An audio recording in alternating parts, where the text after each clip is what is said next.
अस्सलामुअलैकुम रहमतुल्लाह। ये आज मंडी बहाउद्दीन शहर में खड़े हैं। किंग चौक इसका नाम है, किंग चौक। ये जो रोड है इस तरफ, ये सरगोदा की तरफ जा रहा है, फैसलाबाद की तरफ से आ रहा है। ये जो सामने रोड आपको नज़र आ रहा है, ये जा रहा है सिटी की तरफ, मंडी बहाउद्दीन शहर की तरफ।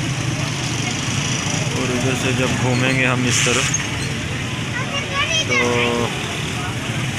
ये जो रोड है ये वाला, ये जा रहा है गुजरात की तरफ। वो सामने Khurshid memorial homeopathic medical college है,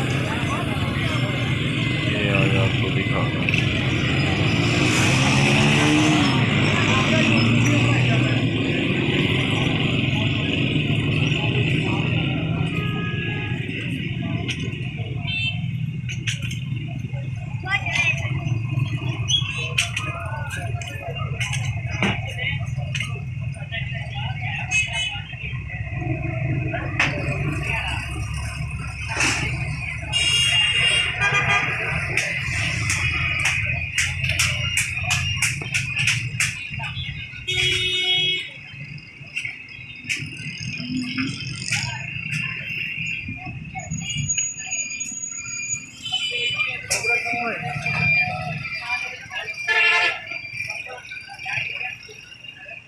बनाए कितने सेंड करते हैं कि अपने कोल सेव नहीं, एक मुंडे को सेंड कर रहे हैं और यूट्यूबर है, बना बना के उन्हें सेंड करी जा रहा है।